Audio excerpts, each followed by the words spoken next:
विष्णू तामाणे साहेबांची मुलाखत तसं आम्ही पोलीस अधिकारी म्हणून नेहमी घेतो, पण आज जरा वेगळ्या भूमिकेत आहेत आणि बरं ते एकटे नाहीत, त्यांच्या मुलालाही सोबत आहेत. या दोघांचं वैशिष्ट्य असं की हे आयर्नमॅन झालेत, मुलगा हाफ आयर्नमॅन झालेला आणि या दोघांनी आता नुकतीच दुबईतली 300 ट्रायथलॉन ही स्पर्धा मारलेली आहे आणि कौतुक आहे दोघांचं, आई वडील आणि मुलगाही शिकतोय आणि हे आत्ता सध्या CIDला ॲडिशनल SP आहेत. एवढं सगळं नोकरी जॉब सांभाळून आपला ट्रायथलॉनची स्पर्धा मारणं चेष्टा नाही, त्यासाठी प्रॅक्टिस लागते. मुलाला घेऊन काय चॅलेंज होतं? याच्यामध्ये जे खरे चॅलेंजेस आहेत ते बरेचसे चॅलेंज होते. त्यातले चॅलेंजेस सरांनी आमचे कमी केलेले आहेत. आमचे कोच आहेत विजय गायकवाड सर, फिटनेस फर्स्टचे संचालक, या स्टुडिओमध्ये आपण आता आहोत. तर तसं पाहिलं तर मागील 3 वर्षापासून ह्या स्पर्धेची तयारी होती. ॲक्च्युली ही जी T100 या स्पर्धेची तयारी 6 महिन्यापासून आहे. स्पर्धा काय? ही स्पर्धा 2 किलोमीटर स्विमिंग, 80 किलोमीटर सायकलिंग आणि 18 किलोमीटर एकूण रनिंग, ही स्पर्धा आपल्याला 100 किलोमीटर स्पर्धा पूर्ण करायची आहे. तर आम्ही दोघांनी ही स्पर्धा 5 तास 50 मिनिटामध्ये पूर्ण केलेली आहे आणि ही स्पर्धाचा शेवट जो आहे तो आम्ही एकत्रित केलेला आहे. आणि खरं तर ही स्पर्धा आम्ही दोघांनी एकत्रित करेपर्यंतचे चॅलेंजेस अशी होती की मागील 2 वर्षापूर्वी यांनी इस्टोनियाचं रजिस्ट्रेशन केलं होतं आयर्नमॅनसाठी. तर त्यावेळेस त्याचा ॲक्सिडेंट झाला. इथे एक रत्ना मेमोरियल हॉस्पिटल आहे, तिथल्या डॉक्टरांनी ऑपरेशन केलं.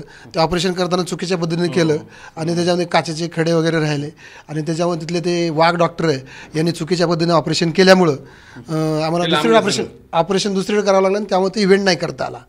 त्याबद्दल आम्ही त्यांची वेगळी केस टाकलेलीच आहे. हां, तर त्या स्पर्धेच्या नंतर मग ते बोलल्यानंतर आम्ही ऑस्ट्रेलिया या ठिकाणी गेलो. ऑस्ट्रेलिया ठिकाणी त्याचं जे वेदर कंडिशन ॲडव्हर्स असल्यामुळं त्या ठिकाणी अर्धी स्पर्धा पूर्ण केली त्यांनी आणि अर्ध्यातून सोडली, पण त्यावेळेस माझी स्पर्धा पूर्ण झाली. तरी देखील त्यानंतर आल्यावर त्या ठिकाणाहून आल्यानंतर मागच्या 6 महिन्यापासून ॲक्च्युली ह्या स्पर्धेची सुरुवात सुरू केली, पुन्हा नव्याने सुरू केली. आणि आयुष्यामध्ये अशा प्रकारे आपण एखादं नवीन ध्येय साध्य करत असताना अडचणी, त्याबरोबर ॲडव्हर्सिटीज आणि अशा स्पीड ब्रेकर येतच राहतात आणि ते येत असताना आपण त्याच्यावर मात करणं हीच खरी आपली कसोटी असते आणि ती कसोटी आता आम्ही दोघंजण पूर्ण झालेलो आहे. तुम्ही विचारलं की प्रश्न की जॉब सांभाळून कसं करता, तर जस्ट आपल्याकडे जर कुठल्याही प्रकारचे एक्सक्युजेस असतील ना तर आपण काही करू शकतो. रात्री साधारण सर्व पोलीस अधिकारी 11 साडे11पर्यंत सर्व आटपून म्हणजे झोपतात. जर रात्री काही इश्यू आला तर त्याप्रमाणे फोन येतात. तर 11:30 झोपल्यानंतर सकाळी 5-6 वाजता उठून स्वतःसाठी 1 तास काढणं तसं काही मुश्किल नाही आहे. किती वर्ष प्रॅक्टिस केली सगळी? तसे माझी ह्याची सुरुवात मागच्या पोलीस खात्यात आतापर्यंत कोणी स्पर्धा आपल्याकडे केली का कधी? मुलगा आणि वडील ही स्पर्धा पूर्ण करणारे तसे आम्ही दोघंच आहोत. यापूर्वी सिंगल साहेबांनी त्यांनी आणि त्यांच्या मुलीनं स्पर्धा पूर्ण केल्याचं मजा ऐकवत आहे. माननीय कृष्णप्रकाश साहेब हे आमचे आयर्नमॅन आहेत, तर त्यांच्याकडूनच प्रेरणा घेऊन आम्ही या स्पर्धेत उतरलेलो आहे. आणि सरांच्याकडून नेहमीच वेगवेगळ्या प्रकारचे मिशन्स पूर्ण केले जातात. सर तर अल्ट्रा सूट मिळते का सगळ्यासाठी? हां, डिपार्टमेंटकडून सूट मिळायचा विषय नाही. आयर्नमॅनचं काय असतं जरा महाराष्ट्रात समजून सांगा ना. आणि ते आयर्नमॅन स्पर्धा जी आहे त्याच्यामध्ये 4 किलोमीटर स्विमिंग असतं, 180 किलोमीटर सायकलिंग आहे आणि 42 किलोमीटर रनिंग आहे. आणि हे तुम्हाला 17 तासात पूर्ण करायचं आहे. आणि आयर्नमॅन या स्पर्धेला वर्ल्डमध्ये वेगवेगळ्या ठिकाणी भरले जातात.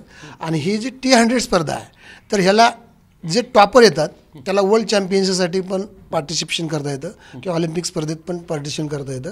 ह्याला आपलं जे फेडरेशन आहे ॲथलेट्स फेडरेशन, तर त्याच्याकडून मान्यता आहे. आणि याच्याबद्दलचे आमचे जे कोच सर पुढचं ध्येय काय होतं? पुढचं ध्येय जे आहे ते आता आम्ही दोघांनी एकत्रितपणे फुल आयर्नमॅन करायचं आहे. त्याचबरोबर आणखीन असे भरपूर काही बकेट लिस्ट आहेत, त्या बकेट लिस्ट लवकरच पुढच्या काळात आपल्याला हे होतील. आणि अशा तरुणांना सोबत घेतल्यानंतर आणखीन बाकी इतर तरुणांना त्यातून प्रेरणा नक्कीच मिळू शकते. आणि मग जर तरुण अशा ॲक्टिव्हिटी करत नसतील तर मग प्रश्न असा पडतो की खरे वयस्कर म्हणजे तरुण की वयस्कर झालेले हे.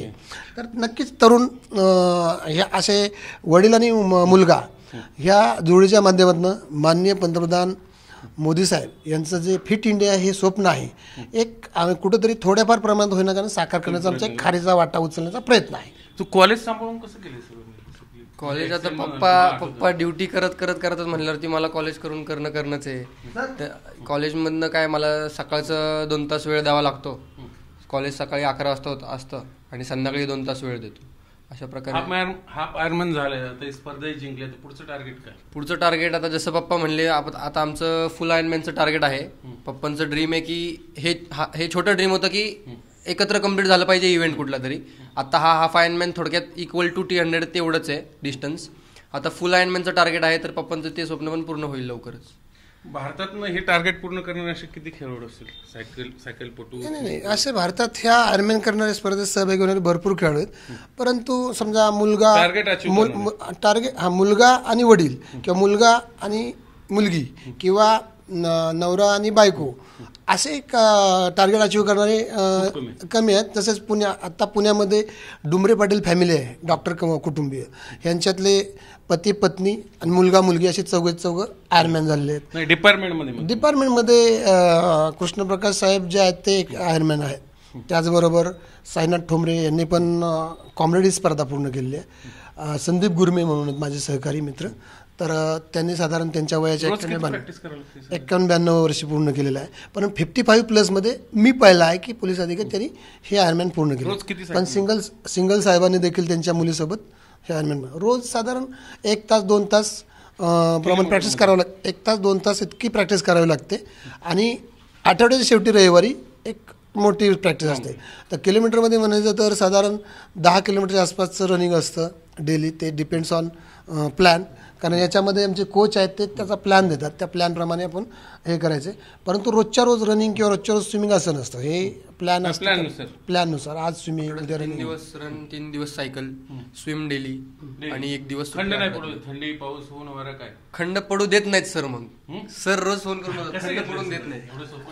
सो बेसिकली कसं ट्रेनिंग हा जो पॅटर्न आहे, या ट्रेनिंग पॅटर्नमध्ये सर्वात महत्त्वाचं असतं की तुम्ही त्या स्केड्यूलला फॉलो करणं, किंवा ते जे प्लॅन दिलं त्याला फॉलो करणं. जर ते प्लॅन फॉलो नाही केलं तर आपण तिथे पोचू नाही शकत. सो जसं याच्यामध्ये बोललं जातं की स्विमिंगला खंड पडू देत नाही, कारण स्विमिंग हा याच्यातला सर्वात महत्त्वाचा पार्ट आहे. जेणेकरून तुम्ही स्विमिंगमधून बाहेर आला तरच ही रेस कंप्लीट करू शकता. त्याच्याशिवाय सो मेन टार्गेट ते. किती वर्ष लागले तुम्हाला घडवलं? कारण आयर्नमॅन, हाफ आयर्नमॅन, पुन्हा येते T100.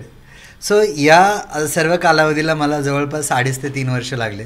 जसं सरांना 3 वर्ष, गौरंगला 2.5 वर्ष, आणि डेफिनेटली आता हे या स्टेजला आहेत की कुठलीही जगातली एन्डोरन्स रेस ज्याला म्हणतो आपण की ते आरामात करू शकतात आणि खूप चांगल्या टायमिंगमध्ये करू शकतात.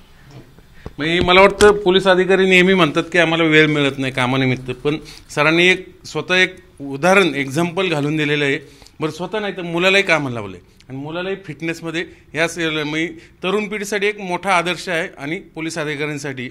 म्हणूनच यासाठी आपण हे आज आवर्जून वेळ काढून ह्या दोघांना ह्या ठिकाणी बोलतं केलेलं आहे. याच्यामध्ये अजून एक विशेष आहे की 16 नोव्हेंबर या दिवशी आम्ही दोघांनी हा रेस पूर्ण केली, आणि या दिवशी माझ्या लग्नाचा वाढदिवस होता. आणि अशा प्रकारे मी माझी पत्नी सुनीता हीच अनेक प्रकारची भेट दिलेली आहे.